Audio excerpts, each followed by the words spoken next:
नमस्कार, आप देख रहे हैं न्यूज रूम लाइव और मैं हूं आपके साथ विभा उपाध्याय। बुलेटिन की शुरुआत इस वक्त बड़ी खबर से, जहां पर बेगूसराय में हत्या की घटना से इलाके में सनसनी मच गई है। बताया जा रहा है कि किसान की सोई हुई अवस्था में गला रेतकर हत्या कर दी गई। धारदार हथियार का इस्तेमाल किया गया है। हत्या के बाद इलाके में सनसनी मच गई। मामला मुफस्सिल थाना क्षेत्र के पहाड़ी गाछी गांव का, जहां पर मृतक की पहचान पहाड़ी गाछी के रहने वाले रामकिशन साह के रूप में की गई है। बताया जा रहा है कि रामकिशन साह घर से ही कुछ दूरी पर सोए हुए थे और तभी अपराधियों ने सोई हुई अवस्था में ही धारदार हथियार से गला रेतकर इनकी हत्या कर दी। हालांकि फिलहाल पुलिस की तरफ से इस पूरे मामले को लेकर जांच जारी है।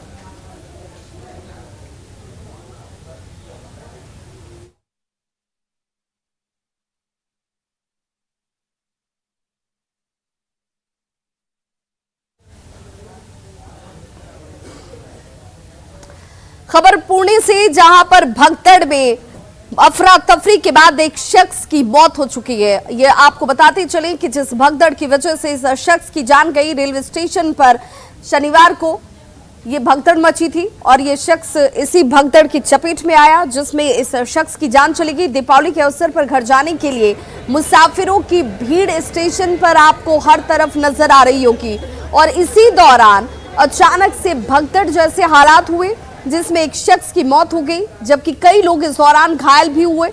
हादसा पुणे दानापुर एक्सप्रेस ट्रेन में चढ़ने के दौरान हुआ। हादसे को लेकर रेल प्रशासन ये कह रहा है कि मारे गए व्यक्ति की तबीयत जो है वो पहले से खराब थी और इसी वजह से इस शख्स की मौत हुई है। हालांकि जो चश्मदीद हैं उनके अनुसार भगदड़ जैसे हालात बने और इसी भगदड़ में दबने की वजह से इस शख्स की जान गई।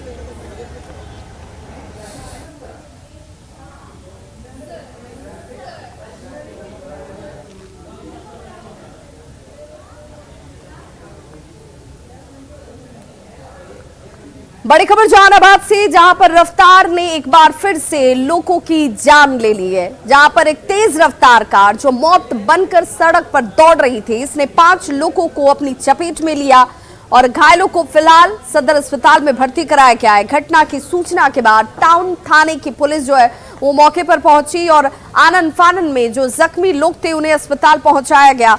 वहीं कार को जब्त कर लिया गया है। ड्राइवर को हिरासत में लेकर पूछताछ भी इस वक्त की जा रही है। तो जहानाबाद से एक खबर, जहां पर सुबह सवेरे ही रफ्तार ने 5 लोगों को अपनी चपेट में ले लिया और कैसे तेज रफ्तार कार जो है वो मौत बनकर दौड़ रही थी। 5 लोगों को रौंदते हुए ये कार आगे जाकर रुकती है। अब इस कार ड्राइवर से पूछताछ जारी है।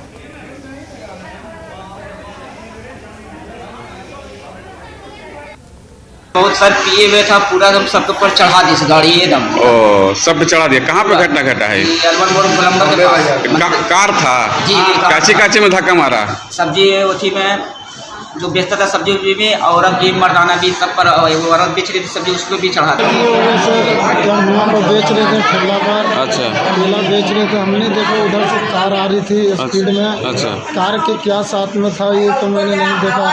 कार आया, ब्रेक घुसा दिया सर, उसमें हम भी जख्मी हो गए। कर गया तो हम लोग वहाँ गए। गाड़ी का ड्राइवर चढ़ा दिया 5 आदमी। अच्छा। सब्जी बेच रहा था तो गाड़ी को लेकर थाना पे चले गए, ड्राइवर को भी थाना पे रखे। डीजीपी एसके सिंघल और शातिर अभिषेक, इन दोनों के बीच चैटिंग के मामले में हर रोज नए खुलासे सामने आ रहे हैं। आपको बताते चले कि इस बाबत आर्थिक अपराध इकाई के जो सोर्स हैं वो जानकारी दे रहे हैं कि तत्कालीन एसएसपी आदित्य कुमार मगध रेंज के आईजी अमित लोढ़ा को जेल भेजवाना चाहते थे और इसकी पूरी स्ट्रेटेजी, पूरी स्क्रिप्ट और प्लानिंग जो है वो की जा चुकी थी। अपने शागिर्द अभिषेक के जरिए ये पूरी कहानी रची गई थी अमित लोढ़ा को जेल भिजवाने की और ऐसे में इस प्लानिंग को कामयाब भी करने को लेकर तमाम तैयारियां की गई थी। ईओयू से ये पूरी खबर बता रहे हमारे सहयोगी अमित कुमार। डीजीपी संजीव कुमार सिंघल को फर्जी व्हाट्सएप कॉल के जरिए अपने झांसे में लेने में अभिषेक जो है वो कामयाब रहा और अभी जो जानकारी मिली है उसके मुताबिक एक बड़ी खबर है। खबर ये है कि शातिर अभिषेक जो है गया के तत्कालीन एसएसपी आदित्य कुमार के कहने पे वो गया के तत्कालीन आईजी अमित लोढ़ा को जेल भेजने की तैयारी में था और यह खुलासा जो है वो व्हाट्सएप चैटिंग जो अभिषेक और डीजीपी संजीव कुमार सिंघल के बीच में हुई थी उस व्हाट्सएप चैटिंग से हुआ है। हालांकि इसकी आधिकारिक पुष्टि अब तक आर्थिक अपराध इकाई ने नहीं किया है, लेकिन जो सूत्र हैं आर्थिक अपराध इकाई के उनसे जो जानकारी मिली है उसके मुताबिक जो गया के तत्कालीन एसएसपी हैं आदित्य कुमार वो चाहते थे कि आईजी अमित लोढ़ा जो है तत्कालीन आईजी गया के मगध रेंज के जो आईजी हैं वो जेल जाएं और जेल भेजने की पूरी जो सुनियोजित प्लानिंग थी वो रची गई थी और उसे इम्प्लीमेंट कराने की कवायद भी जो है अभिषेक की तरफ से की जा रही थी। लगातार जो एसएसपी गया के तत्कालीन एसएसपी हैं आदित्य कुमार उनके तरफ से गाइड किया जा रहा था कि कैसे डीजीपी को संजीव कुमार सिंघल को झांसे में लेना है और इसके लिए बाकायदा व्हाट्सएप चैटिंग भी की गई थी जिसमें अभिषेक ने ये लिखा था चीफ जस्टिस अपने आप को बताते हुए कि जो गया के तत्कालीन आईजी हैं अमित लोढ़ा उस मामले में कार्रवाई क्यों नहीं हो रही है, क्यों जो है शिथिलता बरती जा रही है। जिसके बाद डीजीपी ने ये कहा उस चैटिंग में कि जल्द ही जो है कार्रवाई की जाएगी। 3 एडीजी जो है वो लगाए गए हैं, आर्थिक अपराध इकाई सीआईडी जो है एडीजी, उसके अलावा पुलिस मुख्यालय के जो एडीजी हैं पर पुलिस महानिदेशक वो लगातार काम कर रहे हैं, वर्कआउट किया जा रहा है। तो जैसे ही साक्ष्य संकलन हो जाएगा उसके आधार पे आईजी के खिलाफ जो है कार्रवाई की जाएगी, निलंबन करते हुए उन्हें जो है जेल भेजा जाएगा। तो ये तमाम बातें जो है डीजीपी संजीव कुमार सिंघल ने अपने चैटिंग में अभिषेक से वो चैटिंग कर रहे थे जिसमें अभिषेक अपने आप को चीफ जस्टिस बता रहा था, उस चैटिंग में वो उन्होंने लिख रखा है। हालांकि इसकी आधिकारिक पुष्टि अब तक नहीं की गई है, लेकिन जो आर्थिक अपराध इकाई के जो सोर्सेज हैं उनके मुताबिक ये तमाम कवायद जो है वो की जा रही थी, खुल गई और अब अभिषेक जो है वो न्यायिक हिरासत में है, जेल में बंद है। रिमांड के दौरान ये तमाम बातें जो है आर्थिक अपराध इकाई की जो अनुसंधान टीम है उनके सामने आई है और व्हाट्सएप चैटिंग जो है वो इस बात को प्रमाणित करता है कि गया के तत्कालीन एसएसपी आदित्य कुमार जो है अपने शागिर्द अभिषेक के जरिए जो है उसे फर्जी चीफ जस्टिस बता करके अभिषेक की पूरी प्लानिंग को इम्प्लीमेंट कराने में जुटा हुआ था। वो आईजी तत्कालीन मगध रेंज के जो आईजी हैं अमित लोढ़ा उन्हें जेल भेजने की फिराक में था। बहरहाल देखना होगा कि जो आदित्य कुमार हैं वो कब तक कानून के शिकंजे में आते हैं, क्योंकि काम तो उनका था कानून का रखवाली करना, लेकिन वो रखवाली करने के बाद जाए दागाबाजी करने लगे थे, अपनी पद का अपने पावर का वो मिसयूज कर रहे थे। अब चूंकि ये मामला पूरा कानूनी कह सकते हैं कि कानूनी तौर पे सामने आ चुका है, तो ऐसे में उनकी गिरफ्तारी कब तक होती है ये देखना बेहद महत्वपूर्ण होगा। कैमरा पर्सन सुबोध के साथ अमित कुमार, न्यूज 18 पटना। खबर गोपालगंज से, जहां पर हजारों लीटर देसी और विदेशी जब्त शराब के ऊपर बुलडोजर चलाकर उसे नष्ट किया गया। एक विशेष अभियान चलाते हुए जब्त इन शराबों को नष्ट किया गया है, जिसमें हजारों लीटर देसी और विदेशी शराब शामिल है। खाली बोतलों को गड्ढा कर उसमें डाला गया और इसके साथ ही साथ आपको बताते चलें कि तकरीबन विभिन्न थाना क्षेत्रों से हजारों लीटर देसी और विदेशी शराब की जो जब्ती की गई थी उसे नष्ट करने के साथ ही 300 से ज्यादा शराब तस्करों की गिरफ्तारी भी उस वक्त सुनिश्चित हुई थी। इस विशेष अभियान को लेकर लगातार यहां पर अधिकारियों की तरफ से सख्ती बरती जा रही है और कहना है कि गोपालगंज में शराब तस्करों को पनाह किसी भी सूरत में नहीं होने दिया जाएगा। शराब के खिलाफ गोपालगंज पुलिस का जो अभियान है वो हर स्तर पर चल रहा है। हम लोगों ने बहुत बड़ी मात्रा में शराब जब्त किए हैं और बहुत इसी माह लगता है कि 300 से ज़्यादा लोगों की गिरफ्तारी भी हुई है। और जो शराब पकड़ी जा रही है उसको यथाशीघ्र एक्ट में ही लिखा हुआ है कि उसको तुरंत विनष्टीकरण की कार्रवाई कराई जाए, ताकि थानों में जो जगह है अनावश्यक रूप से ना घिरी रहे। मुजफ्फरपुर में श्री कृष्ण सिंह की जयंती को लेकर एक भव्य और बड़ा समारोह आयोजित किया गया, लेकिन इस समारोह में जो बयान ललन सिंह की तरफ से सामने आए उस बयान ने बिहार की सियासत को जरूर गरमा दिया। ललन सिंह ने कहा कि औराई विधायक और पूर्व मंत्री रामसूरत राय इन पर भूमाफियाओं के साथ सांठगांठ का सीधे तौर पर ललन सिंह ने आरोप लगाया था। बिहार के सबसे बड़े भूमाफिया का आरोप लगाया गया, उसके बाद पलटवार होने में भी देर नहीं लगी। उनकी चोरी किस तरीके से चल रही थी, इस चोरी के आरोप भी लगते रहे और चोरी किस रूप में, तो बड़े भूमाफियाओं के साथ सांठगांठ कर पैसे को लेकर ये तमाम आरोप लगे। ऐसे में अब पूर्व मंत्री रामसूरत राय ने ललन सिंह पर पलटवार कर दिया है। उन्होंने कहा कि ललन सिंह ही मुझे जेडीयू में लेकर आए थे। वो ललन सिंह ही थे जिन्होंने मुझे जेडीयू से परिचय करवाया। उन्होंने ही मुझे भूमाफियाओं से मिलवाया और भूमाफिया अगर मैं बना, जिसका आरोप ललन सिंह मुझ पर लगा रहे हैं, तो उसके पीछे भी कोई और नहीं, खुद ललन सिंह है, क्योंकि वो मेरे गुरु हैं। रामसूरत राय ने कहा कि ललन सिंह क्रिमिनल के सरगना है, उनको हिम्मत है तो वो पूरी जांच करा ले।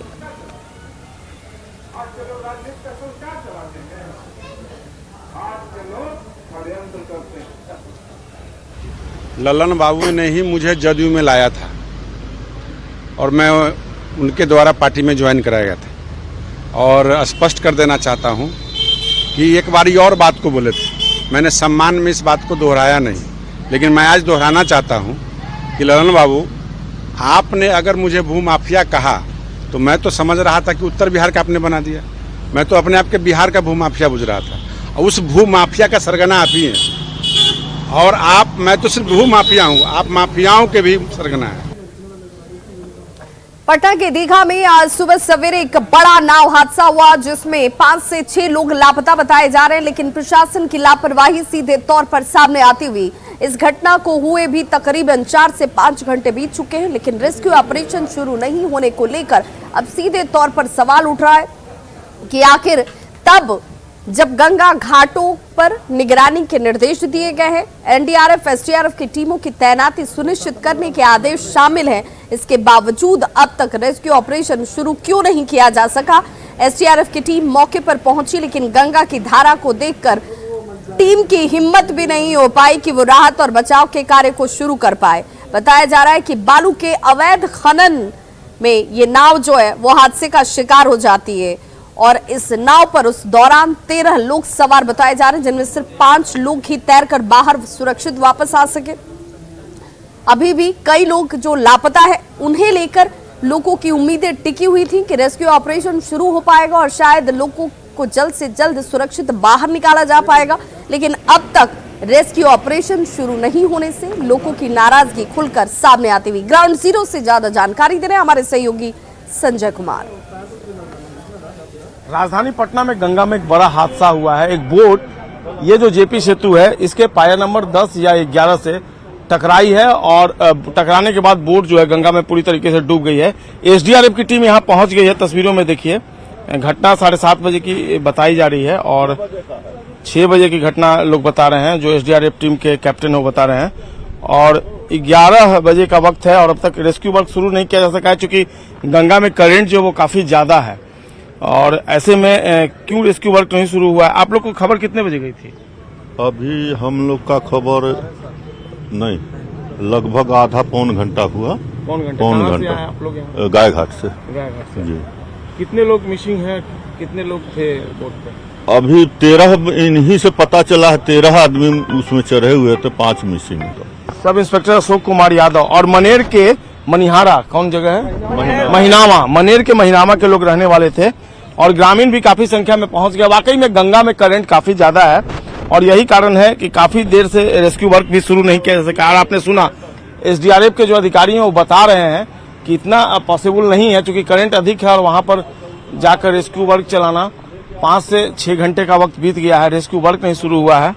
और ऐसे में समझा जा सकता है कि जो 5 लोगों की मिसिंग है उनको बचाना कितना मुश्किल है। एक बड़ी घटना राजधानी पटना में, और फिलहाल जो गांव के लोग हैं वो भी यहाँ पहुंच गए हैं। हम उनसे भी जानकारी लेते हैं। हालांकि पुलिस टीम यहाँ मौजूद नहीं है। अंचलाधिकारी ने एसडीआरएफ को सूचना दे दी, लेकिन पुलिस टीम यहाँ मौजूद नहीं चुकी और रहेगी भी नहीं, क्योंकि आप समझ सकते हैं कि ये जो बोट डूबी है कौन सी बोट। जो गाँव के लोग हैं उनसे बात कर लेते हैं।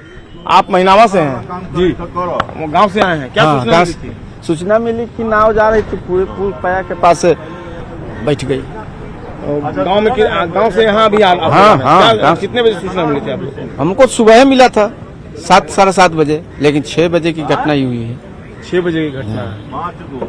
तो ऐसे में लगता है कि बचा पाएंगे आप लोग उनको? आपका बचाओ तो आप बचा पाएंगे, आप तो पीछे चल गए तो कैसे हम लोग बचा पाएंगे? नाव भी नहीं निकला होगा? ना बैठ गए। भी देखिए, करंट काफी ज्यादा है और इक्विपमेंट इस तरीके का नहीं है कि वहां पहुंचा जा सके और बड़े पैमाने पर रेस्क्यू वर्क शुरू किया जा सके। एक बड़ा सवाल राजधानी पटना में, चूंकि महाव्रत छठ का मौका है और इसके बावजूद इस तरह का लैप्सेज अगर हो रहा है तो कई सवाल खड़ा होना लाजमी है और देखना होगा कब तक जो बाकी की डेड बॉडी है उसको रिकवर कर पाती है एसडीआरएफ की टीम। लेकिन पुलिस टीम और प्रशासनिक टीम पर 100 सवाल खड़े हो रहे हैं इस वक्त इस हादसे को लेकर। कैमरा पर्सन दीपक के साथ संजय कुमार, न्यूज़ 18 पटना। और धनतेरस के मौके पर पटना के कदमकुआं बाजार की रौनक देखते ही बन रही थी। यहाँ पर अच्छी खासी भीड़ में लोग जो है वो पहुंचे हुए थे और खरीदारी करते हुए साफ तौर पर नजर आए। धनवर्षा कदमकुआं के इस मार्केट में आपको इन तस्वीरों को देखकर अंदाजा हो गया होगा कि कैसे लोग जमकर खरीदारी कर रहे हैं। और ये तस्वीरें जो है वो रात के वक्त धनतेरस के मौके पर ली गई ड्रोन की नजर से, और उसके बाद अब आतिशबाजी के बीच लोग की खरीदारी का ये सिलसिला जो है वो छठ पर्व तक यूं ही चलने वाला है। लेकिन चूंकि धनतेरस पर खरीदारी को विशेष महत्व दिया जाता है और इसी वजह से बाजारों में ये रौनक और चहल पहल रात भर नजर आई।